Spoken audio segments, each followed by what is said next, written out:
Good morning dear student. आइए कुछ और डिस्कशन करते हैं vector algebra.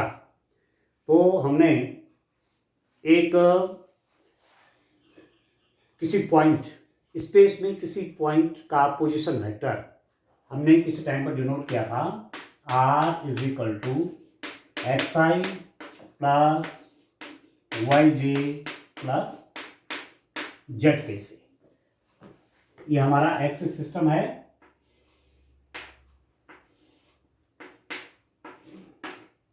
X axis, y axis, z axis.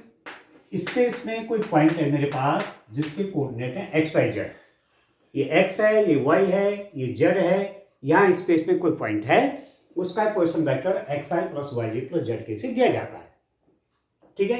ये जो वेक्टर आर है, ये जो सदिश आर है, इसके दो टाइप के कंपोनेंट हो रहे हैं। देखिए, कंपोनेंट्स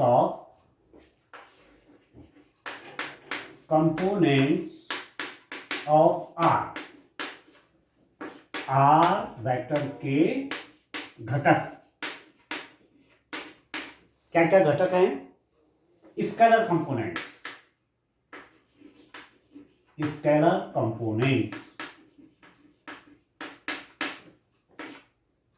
अदिश घटक। अदिश घटक क्या हो जाएंगे student? X comma Y comma Z. ये अदिश घटक है, इनको बोलते हैं अदिश घटक। Scalar component X Y Z, X I Y J Z के। एक्स एक्सिस के अलोंग इस पॉइंट का जो डिस्टेंस है आप कह सकते हैं एक्स वाई और जेड, स्केलर। ठीक है। वेक्टर कंपोनेंट क्या हो जाएंगे?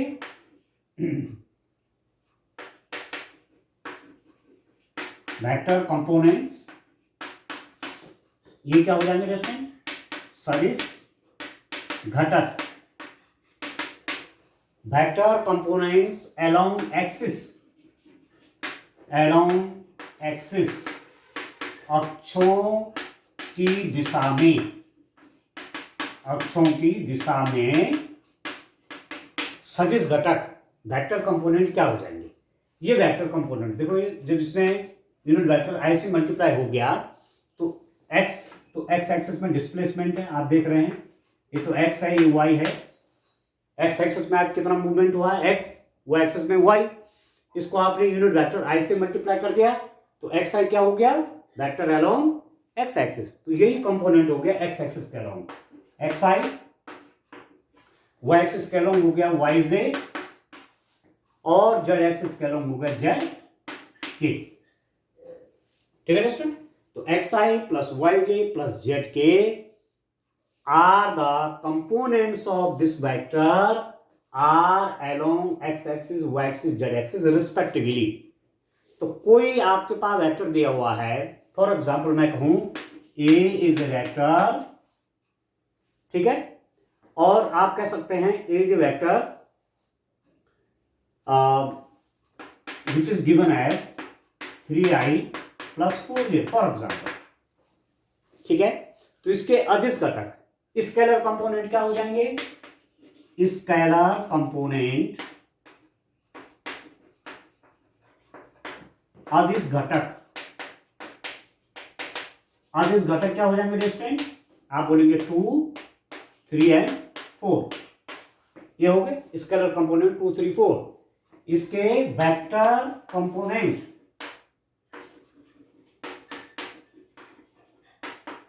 सदिश घटक क्या निकल रहा है स्टूडेंट? क्या कहेंगे? 2i,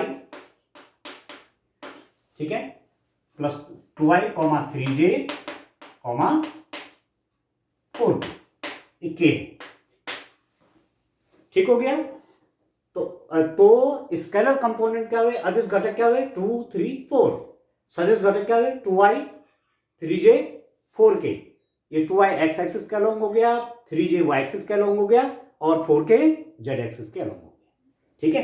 तो किसी वेक्टर का सदिश और अदिश घटक किसी वेक्टर के स्केलर कंपोनेंट, वेक्टर कंपोनेंट कैसे फाइंड आउट करेंगे? 1 मार्क्स का क्वेश्चन एग्जाम में आपको ये पूछा जा सकता है। ठीक है दोस्तों, तो चलिए अब आगे बढ़ते हैं। पहले पूरी थ्योरी कर लेते हैं, फिर न्यूमेरिकल क्वेश्चन करने में हमें बड़ी आसानी होगी। ठीक है, चलिए और आगे बढ़ते हैं। अब क्या करेंगे, अब देखते हैं एडिशन ऑफ वेक्टर देखते हैं इस केस में।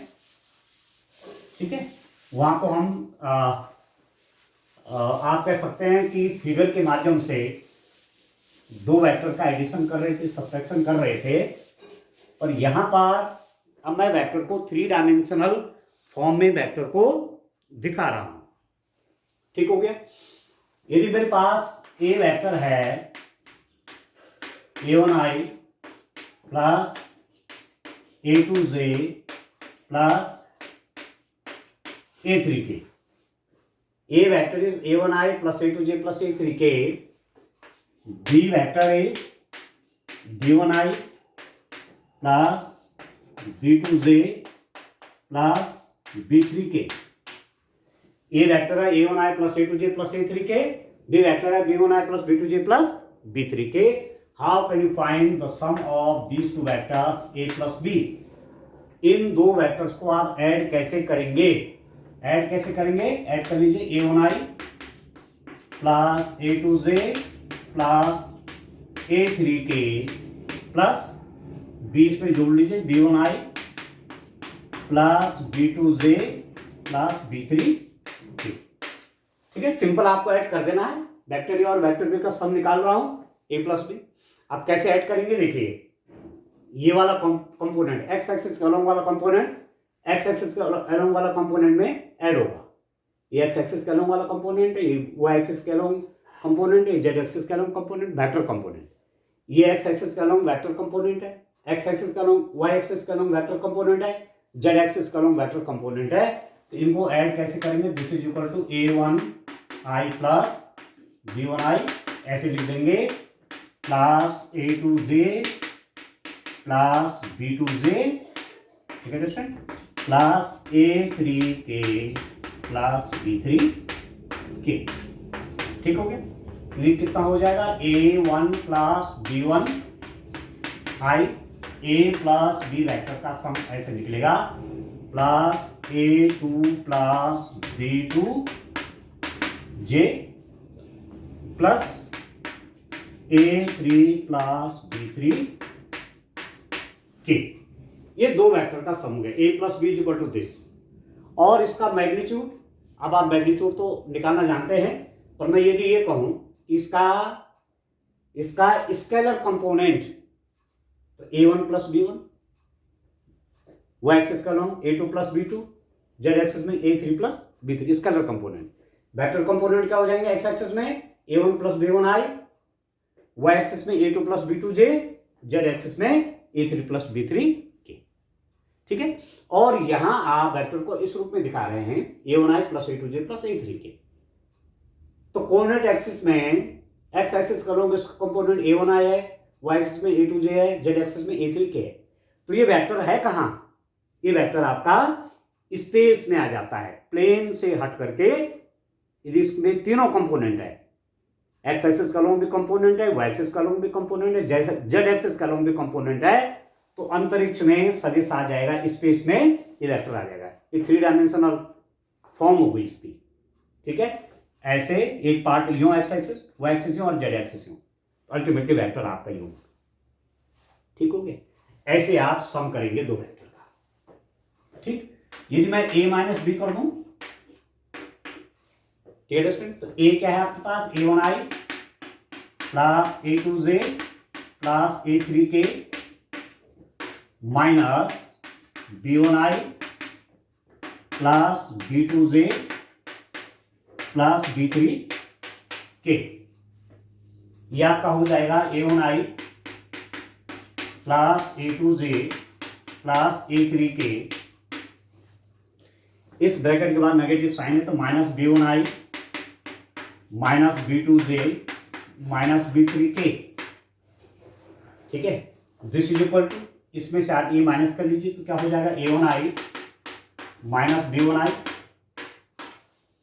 प्लस a2j माइनस b2j ठीक है, प्लस A3K माइनस B3K। ठीक हो गया, ये और ये एक साथ, ये और ये एक साथ, ये और ये एक साथ। अब ये कितना होगा, this is equal to means vector A minus vector B is equal to A1 minus B1I plus A2 minus B2J plus A3 minus B3K।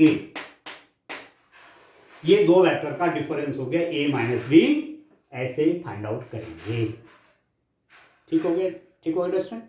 X axis के along vector component A1 minus B1I, Y axis के along vector component A2 minus B2J, Z axis के along vector component A3 minus B3K। और scalar component क्या हो जाएंगे, A1 minus B1, A2 minus B2, A3 minus B3। ठीक हो गया। तो आपने सम करना भी जान लिया और डिफरेंस करना, सब्ट्रैक्शन करना भी वेक्टर का जान लिया है। ठीक है, अब बात आती है कि मल्टीप्लिकेशन क्या होगा। तो मल्टीप्लिकेशन के अलग फिर कंडीशंस हैं, उसमें दो प्रकार के मल्टीप्लिकेशन आगे पढ़ेंगे, स्केलर मल्टीप्लिकेशन और वेक्टर मल्टीप्लिकेशन। आप कह सकते हैं डॉट प्रोडक्ट और क्रॉस प्रोडक्ट, वो बाद में उसकी चर्चा करेंगे, फिलहाल अभी उधर में जाते हैं। अब मैं इसी में आपको बताता हूं कि हमने ये पढ़ा था कि किसी वेक्टर में यदि मैं किसी स्केलर से मल्टीप्लाई करूंगा तो वेक्टर उतना टाइम, उसका मैग्नीट्यूड उतना टाइम बढ़ जाता है। ठीक है, जितने से मल्टीप्लाई किया है, ठीक है, उस वेक्टर का मैग्नीट्यूड उतना टाइम बढ़ जाता है। यदि 2 से मल्टीप्लाई किया तो 2 टाइम बढ़ जाएगा, 3 से मल्टीप्लाई किया तो मैग्नीट्यूड 3 टाइम बढ़ जाएगा। ठीक हो रहा है। मेरे पास है ए है, यदि मैं इसको किसी टाइम पर के से मल्टीप्लाई कर दूं, किसी वेक्टर को के से मल्टीप्लाई कर रहा हूं कि वेयर के इज ए स्केलर, तो क्या करेंगे आप, के A1I plus A2J plus A3K, और अंदर इसको मल्टीप्लाई करेंगे A1KI plus A2KJ plus A3K। अब के ये अलग है, ये अलग है, ये स्केलर है के, और ये यूनिट वेक्टर है जेड एक्सिस के अलोंग। तो सिंपल सी बात है कि स्केलर से सीधे सीधे मल्टीप्लाई हो जाता है, और इसका जो मैग्नीट्यूड होगा इस वेक्टर ए का, वो के टाइम हो जाएगा। इस वेक्टर का मैग्नीट्यूड इससे के टाइम बढ़ जाएगा। ठीक है दोस्तों, इस टाइप से हम वेक्टर्स का सम करेंगे, वेक्टर्स का डिफरेंस करेंगे, किसी स्केलर से वेक्टर को मल्टीप्लाई करेंगे। ठीक हो गया। अब एक डेफिनेशन आपने और पढ़ी थी कि when two vectors become equal, दो वेक्टर इक्वल कब हो जाते हैं। हमारे पास दो वेक्टर इक्वल कब आते हैं, ठीक है, दो वेक्टर इक्वल कब होते हैं, when their magnitude as well as direction become same. दो वेक्टर हमारे समान सदिश हो जाते हैं। दो सदिश समान कब होते हैं, जब उनकी डायरेक्शन और उनका मैग्नीट्यूड, उनका परिमाण समान होता है।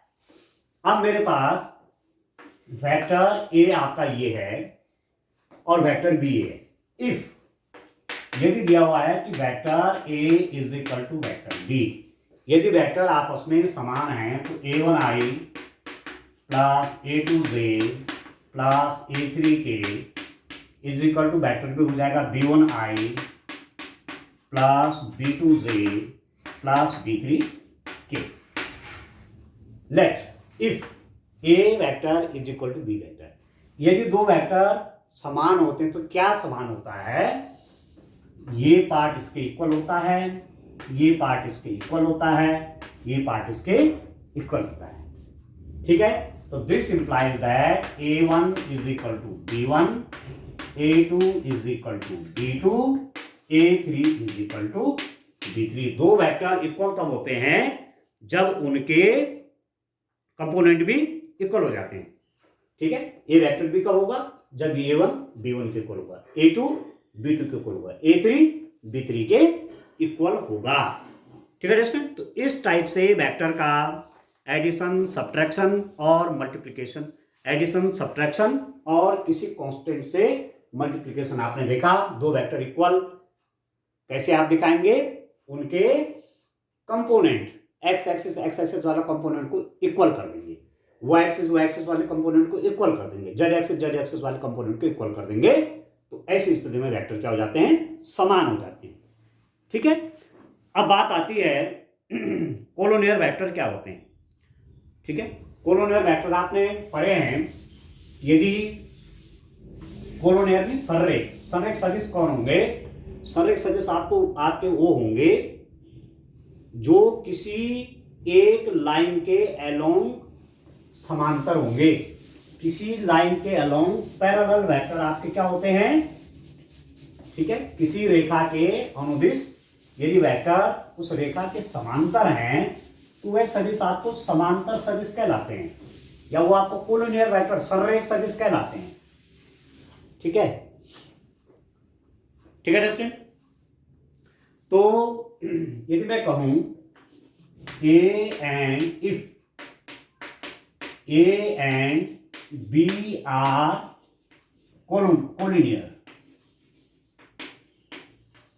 ए और बी क्या है, संरेख सदिश हैं। ए और बी संरेख सदिश हैं। ये संरेख तब होंगे, ये कोलिनियर तब होंगे when b may be represented as in the form of lambda a।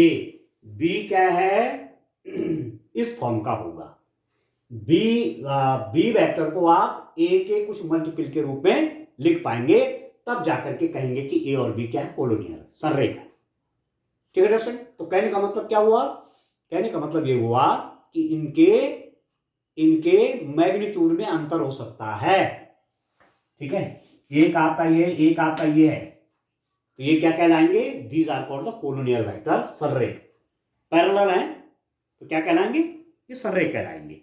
और यहां पर आप देख रहे हैं मेरे पास b क्या हुआ, b वेक्टर मैंने क्या माना हुआ था, b1i plus b2j plus b3k, ये हमने लिया था b वेक्टर, अभी जो मैंने एग्जांपल दिए। और lambda times of a vector means a1i plus a2j plus a3k। ठीक हो गया। अभी क्या हो जाएगा, this implies that b1i plus b2j plus b3k is equal to lambda a1i plus lambda a2j plus lambda a3k। मैंने क्या किया, लैम्डा से अंदर मल्टीप्लाई कर दिया, lambda a1 lambda a2 lambda a। ठीक है, अब आप क्या देख रहे हैं, टू वेक्टर्स आर इक्वल, दो वेक्टर इक्वल हुए कि नहीं यहां पर। ठीक है, अभी दो वेक्टर इक्वल वेक्टर हो गए, तो क्या हो जाएगा, दिस इंप्लाइज दैट, अभी हमने कहा two vectors are equal if their components are equal, component same हो गए तो वेक्टर इक्वल वेक्टर कहलाते हैं। तो इसका मतलब आपके पास क्या हुआ, b1 is equal to lambda a1, b2 is equal to lambda a2, यहाँ j का कोएफिशिएंट b2 है, यहाँ j का कोएफिशिएंट लैम्डा a2 है, और इसी प्रकार से b3 is equal to lambda a3। ठीक, this implies that lambda is equal to क्या हो जाएगा, b1 by a1। This implies that यहां से लैम्डा कितना हो जाएगा, b2 बाई a2, और दिस इंप्लाइज दैट यहां से लैम्डा क्या हो जाएगा, b3 बाई a3। a1 इसके नीचे आएगा, a2 इसके नीचे आएगा, ये। अब आपके पास क्या होगा, this implies that b1 by a1 is equal to b2 by a2 is equal to b3 by a3 is equal to lambda. ये आपने देख लिया है कि टू वेक्टर्स आपके पास, दो वेक्टर a और b, दो वेक्टर a और b, a वेक्टर को दिखा रहे हैं a1i plus a2j plus a3k से, b वेक्टर को दिखा रहे हैं b1i plus b2j plus b3k। याद रखना, ये दो वेक्टर कोलोनियर होंगे, ये दो वेक्टर संरेख होंगे, कब, b1 by a1 is equal to b2 by a2 या b3 बाई a3। ये आप ये भी कह सकते हैं कि a1 by b1 is equal to a2 by b2 is equal to a3 by b3। तो सेम रेशियो आएगा। ठीक है, आपको कहा जाएगा these two vectors are given to you and you have to show that these are collinear।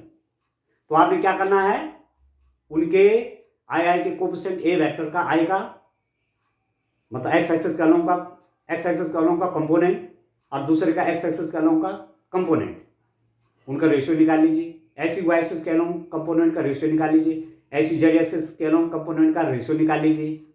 तीनों ratio क्या होनी चाहिए? सेम होनी चाहिए। यदि ऐसा है तो आप कैसे कहेंगे कि वेक्टर्स आर द कोलिनियर। संरेख क्या कैसे दिखाएंगे आप? दो वेक्टर को इसको संरेख कैसे दिखाएंगे? a1 by b1, a2 by b2, a3 by b3, same ratio होना चाहिए। या आप कह सकते हैं b1 by a1, b2 by a2, b3 by a3, same ratio होना चाहिए। तो आप कहेंगे कि वेक्टर क्या है? संरेख है, कोलिनियर है। ठीक है, तो ये तमाम आगे क्वेश्चन करने के लिए तैयारी हो रही है कि क्वेश्चन आप किस रूप में करेंगे।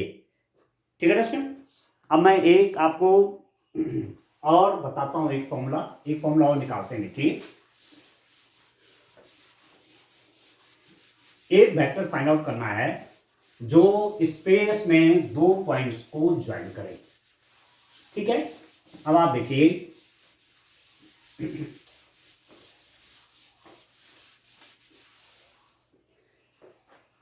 मैं क्या कह रहा हूं,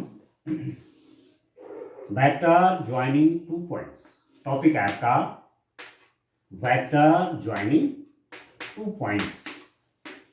ठीक है, वेक्टर्स ज्वाइनिंग टू पॉइंट्स, दो बिंदुओं को जोड़ने वाला सदिश।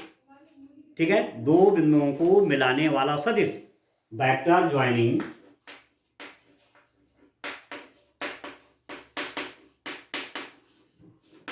टू पॉइंट्स इन स्पेस,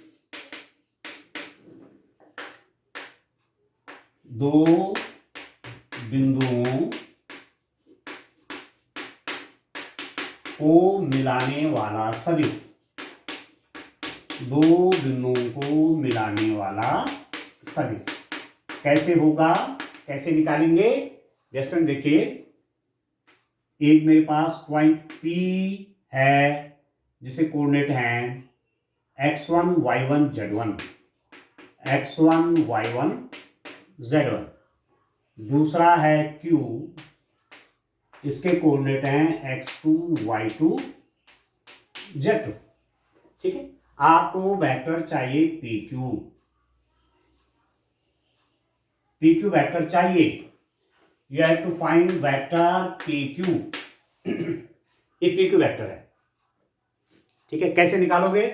यहां से आपने परपेंडिकुलर ड्रॉ किया, यहां से आपने परपेंडिकुलर ड्रॉ किया। ठीक है, आप जानते हैं यहां से यहां तक क्या है? x1। ठीक है, ये तो x1 है यहां से यहां तक, और यहां से यहां तक क्या है? आप कहेंगे x2। भैया इसका कोऑर्डिनेट क्या है? x2 y2 z2 है ना, तो यहां से यहां तक x2 हो गया, यहां से यहां तक x1 हो गया। तो ये कितना होगा यहां से यहां तक? ये आपके पास आ गया x2 माइनस x1। ठीक है, यहां से यहां तक x2 है क्योंकि कोऑर्डिनेट क्या है? x2 y2 z2। तो x एक्सिस में कितना डिस्टेंस हुई? x2। x एक्सिस में x2 डिस्टेंस हुई, और इस पॉइंट के लिए x1 y1 z1 के लिए x एक्सिस में x1 डिस्टेंस है ना, तो यहां से यहां तक x1 है, यहां से यहां तक x2 है, तो ये बीच के डिस्टेंस क्या है? x2 minus x1। अब आपने यहां से भी परपेंडिकुलर ड्रॉप करो ऐसे।